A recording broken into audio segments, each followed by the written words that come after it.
In this video, we're going to be reviewing the Smith & Wesson Model 686 L-frame pistol. The Smith & Wesson Model 686 was first introduced in the early 1980s. The current version I have on the table here today is the 686 Model 6, which was introduced in 2001. What are some of the things that I really like about this pistol? So the first thing is it's a Smith & Wesson, and as you can tell, I own a few other Smith & Wessons as well. Very high quality pistols for the money.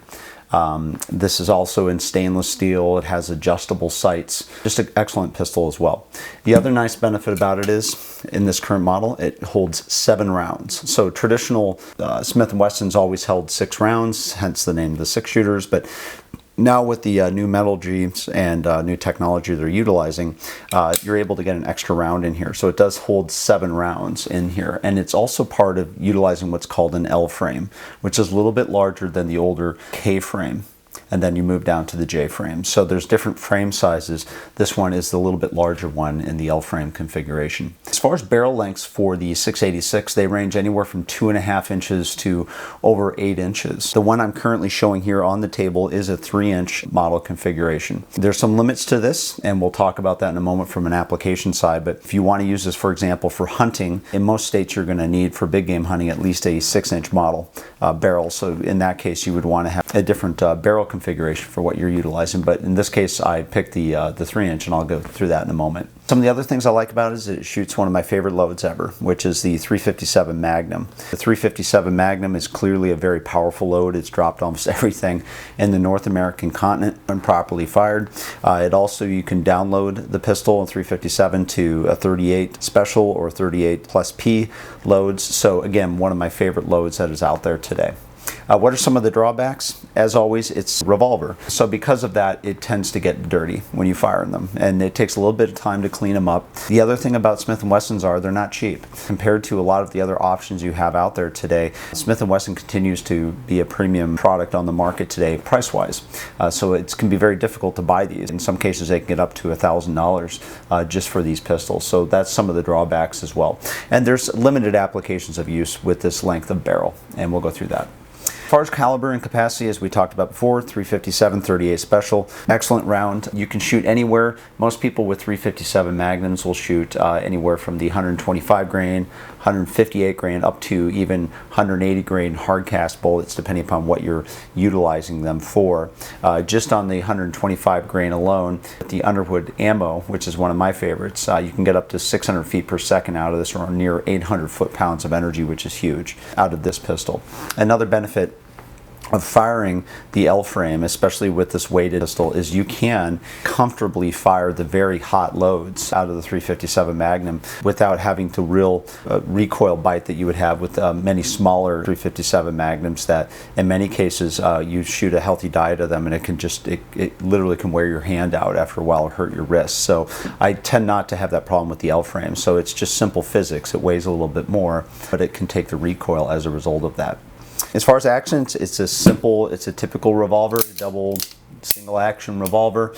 Nothing special about it. Again, it's Smith & Wesson, so the trigger is excellent every time I fired it. As far as ergonomics and weight, this is where some of the comparisons come in. So this case, for example, if you look at the weight of the 686 in this current configuration with a 3-inch barrel, comes in about 2 pounds 4.5 ounces, and compare that, for example, to the Model 66 K frame, which comes in at 2 pounds 3.5 ounces. So very similar weight, almost identical to the K frame. And of course, if you want to get lower into the J frame, the Model 60, then you drop significant weight down to 1 pound 6.5 ounces. And we have different reviews on each one of these pistols on our channel. But again, with the benefit you have with the weight is, even though it might be a little bit heavier to carry, it takes the recoil a lot better, especially when you're shooting more powerful loads out of the pistol itself. Now, as far as when you buy these, one of the nice things I liked about this model is it came with some beautiful grips they put onto this pistol itself. However, these grips, although very nice how they look, may not actually fit your hand quite well. So I have an average size hand when I fire. And they're okay. It's a little awkward for me at times, and I want to like the grips. I really do. But I have a feeling that majority of the people that have average to smaller size hands will probably want to change the grips out to a Hogue grip. And what you'll want to do is you'll want to buy the Hogue for the K&L frame round butt configurations. And that's what I have here. And this grip actually gives me a much better purchase. And as you can see here, I put Hogues on every one of my revolvers, or almost every one that I fire, simply because they allow me to have a much more comfortable and much more firm purchase onto the pistol when I'm firing heavier loads. It's less of an issue with the weight of this pistol, but again, you might want to try out both, especially if you buy a 686, pick up a pair of Hogues and fire both, especially with a healthy diet of 357s to determine what works best for you. The only drawbacks to the Hogue grips are if you wear them close to your body, this obviously is rubber, so it can rub up against and, you know, pull your shirt out and kind of, you know, maybe irritate your skin sometimes, depending upon how close you hold to the body, as opposed to a more smoother wood finish, which not only is more attractive, also gives you a much easier rub against your body as well, depending upon how you wear it. So again, that just depends on what you want to do, but if you're going to buy one of these pistols, I highly suggest spending a little bit extra money, buy the Hogue grips and try them both out to determine which ones work best for you. Takedown and cleaning, it's just a normal revolver as you would normally do with the barrel, and then of course now you have 7 in the cylinder, so nothing really complicated there as far as cleaning is concerned. As far as options are concerned, again, you have adjustable sights onto the pistol, which is great. I didn't change these out, but you can if you need to. You can always unpin the front, change out what you need to, as well as of course you can change the grips as well. Beyond that, there's really nothing you need to do other than, you know, maybe buy a holster, things like that, for depending upon what you're going to do with it. Now, as far as accuracy, what type of accuracy did I receive out of the Smith Model 686? So here's some targets of what I fired here, and then I'm going to show you some comparisons compared to the other Smith & Wessons. So for example, this is my 30-foot group as well as my 50-foot group out of the 686. Now moving out to 70 feet, it opened up just a little bit, but actually it's very similar to my 50-foot group. And then one-handed at 20 feet, rapid fire was a pretty good group as well. So all in all, this is actually a pretty good group. Normally, when I shoot past 50 feet, which is right here, I see this open up more than I normally would here. And in this case, this is telling me, even though it has a 3-inch barrel, which would tend to mean your sight radius is a little bit lower and your accuracy might be a little bit off, I'm not seeing much drop off here in accuracy, and at 70 feet, that's a pretty good group. So let's compare that, for example, to the Model 66K frame. So in this case, I had a 30-foot group, again, very similar to what I fired here, as well as a 50-foot group, which is a little bit more open on the Model 66 than it is here. And then if I compare farther out, the 70-foot groups, I actually fired a little bit tighter group out of the 686 than I did at the Model 66, and then of course the 20-foot groups are about the same.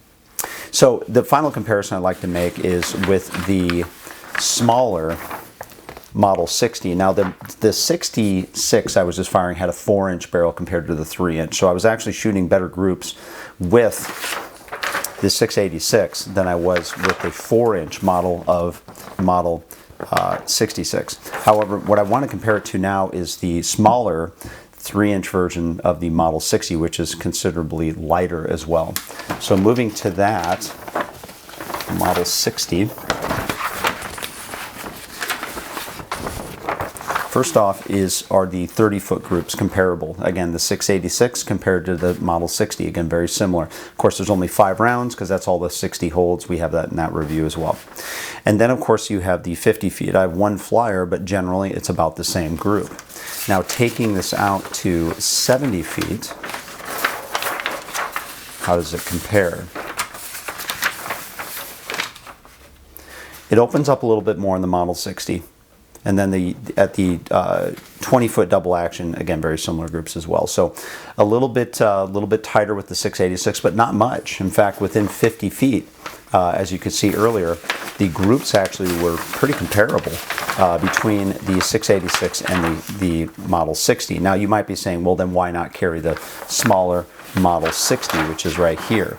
Well, part of the main problem is physics. As we just alluded to earlier, this is considerably less weight. It's almost it's a little over a pound less in weight, which means when you're firing the heavier 357 rounds, it can be very uncomfortable to fire out of a smaller, lighter pistol as opposed to firing them out of the 686. And over time, this does impact your accuracy, because if you end up flinching or having a hard time handling the heavier loads, you're going to be more comfortable firing the model 686 that we have here on the table. So that's one of the main benefits between the two.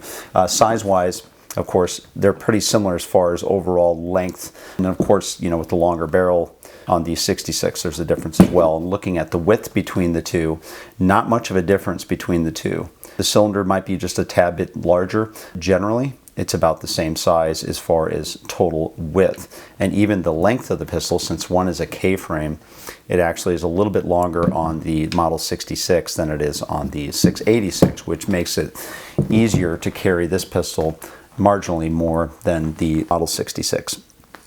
So what are some of the alternatives in the market today? Well, there's a number of manufacturers that have been making revolvers for a long time. Ruger makes good revolvers. Taurus has a number of models out there as well as just a lot of Smith & Wessons on the market, because they've been known for years to produce very high-end, very high-quality revolvers, and clearly, as you can see from the ones on the table, that's what I have here today. So what is the utility? What is the use for this pistol, the 686? Well, currently in the 3-inch configuration, this limits it from a hunting perspective. Most states require at least a 6-inch barrel if you're going to use it for hunting. So if that's what you want to use it for, I suggest getting this model, but in the 6-inch configuration.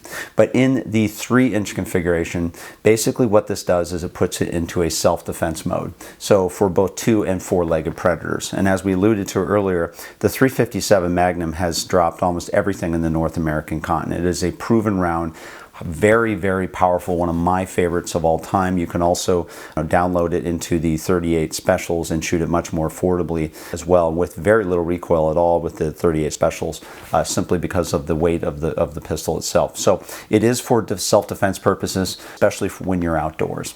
So overall, what would I say about the 686? First off, it's high quality. It is a Smith & Wesson, which means they tend to hold their value very well. These are very well-built pistols. Yes, they're more expensive to buy when you buy these revolvers, but at the same time, they tend to hold their value really well. You get a 7th round in the chamber over what you traditionally would see as 6 rounds in most of the revolvers that you have. It is a compromised barrel length. One of the benefits you have of a 3-inch barrel is the fact that it is just a little bit smaller and a little bit easier to carry. And as we showed you from the targets, comparing the accuracy from the 686 compared to the 666 with a longer barrel, I'm actually a little bit tighter and a little bit more accurate with the 3-inch barrel, which helps. It takes a little bit out of the velocity. You have shorter barrels, but at the same time, it doesn't really impact my accuracy with the pistol. There's very versatile ammo options, as I alluded to, and it's just a great outdoor pistol. So if you want to carry something for self-defense, both at home as well as outdoors, the 357 can do it all. And that's one of the great things about this caliber. One of the great things about this pistol is it's a great balance, it's a great compromise between many of the options that you see today in being able to fire and consistently fire a healthy load of 357 Magnums, especially hot loads, any types of situations. So if you like this pistol, I highly recommend it. Again, if you buy one, make sure that you pick up an extra set of grips as well, just to figure out which ones work best for you. Both are good options, but again, you'll know when you fire them, and you fire them with 357s, which ones work best for you. So other than that, great pistol. Hope you like this review and like this channel. If you like us, please like us on YouTube, and thanks for watching.